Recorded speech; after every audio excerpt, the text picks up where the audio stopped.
ہمارے خداوند یسوع کی انجیل مقدس یوحنا کے مطابق اس کا 16واں باب 23 سے 28 آیات تک۔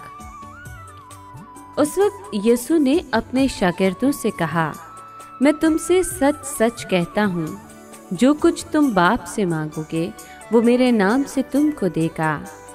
اب تک تم نے میرے نام سے کچھ نہیں مانگا، مانگو تو تم پاؤ گے تاکہ تمہاری خوشی کامل ہو۔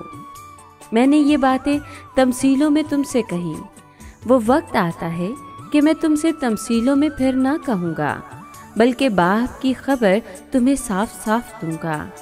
اس دن تم میرے نام سے مانگو گے، اور میں تم سے یہ نہیں کہتا کہ میں باپ سے تمہارے لیے درخواست کروں گا، اس لیے کہ باپ تو آپ ہی تمہیں پیار کرتا ہے، کیونکہ تم نے مجھے پیار کیا اور ایمان لائے ہو کہ میں خدا سے نکلا ہوں۔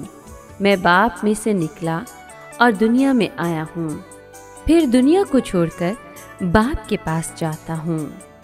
پاک کلام کے پڑھے اور سنے جانے پر خداوند کی برکت ہو، خدا کا شکر ہو۔ عزیز دوستو، یسوع نے آسمانی سچائیاں مثالوں اور تمثیلوں کے ذریعے واضح کی، جس کی وجہ سے اہل عالم کے لیے یہ راز پوشیدہ رہتے تھے، لیکن جو لوگ راست بازی کے بھوکے ہوتے تھے ان پر وہ واضح ہو جاتے تھے۔ یسوع کی یہ تمنا تھی کہ شاگرد آپ کو بخوبی سمجھیں۔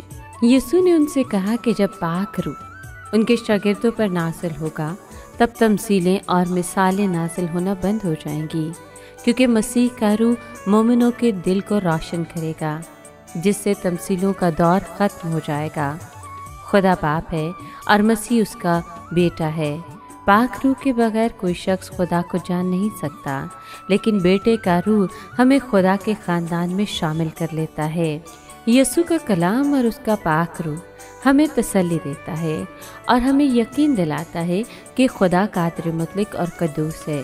وہ ہمارا ذاتی اور نہایت قلبی خدا ہے جو ہم سے محبت کرتا ہے۔ حالانکہ ہم سب گناہگار ہیں، پھر بھی ہم اس کے چہیتے فرزند ہیں۔ مسیح کے خون کے ذریعے ہم اس کے حضور پاک بن گئے ہیں۔ پاک روح سچی دعا کرنے کے لیے ہمارے منہ کھولتا ہے، کیونکہ یہ روح مسیح کا ہے۔ روحانی دعا کرتے وقت مسیح ہم میں ہو کر بولتا ہے، دعا وہی کرو جو روح کرتا ہے۔ وہ دعا باپ پر اعتماد رکھ کر اور بیٹے کی رفاقت میں کی جاتی ہے۔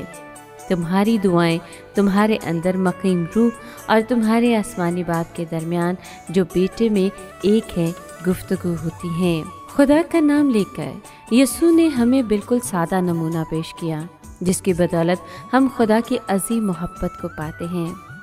باپ کے نام کو جلال دینا مسیح کا اصل مقصد ہے، کیونکہ وہ کہتا ہے کہ جو کوئی باپ کو جانتا ہے وہ خدا کو جانتا ہے، اور وہ خود خدا کا فرزند بن جاتا ہے اور اس کی محبت میں قائم رہتا ہے، اور اسی نام میں ہم مکمل ابدیت کی امید پاتے ہیں۔ یسوع مسیح دراصل ہمیں یہ بتانا چاہتے ہیں کہ اب شفاعت کی ضرورت نہیں ہوگی، کیونکہ باپ خود تم سے محبت کرتا ہے اور وہ خود محبت اور رحم سے معمور ہے۔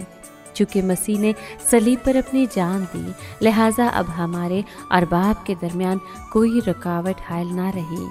بیٹے پر جو خدا کا برا ہے، ایمان لانے سے خدا ان لوگوں پر اپنی محبت انڈیل دیتا ہے جو مسیح سے محبت رکھتے ہیں۔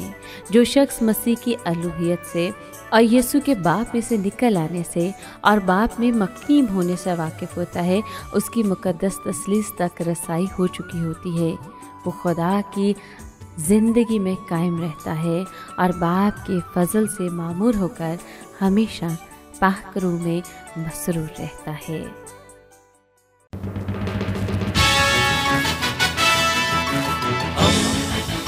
دوستی کا پیغمبر، ریڈیو ویریتاس ایشیا۔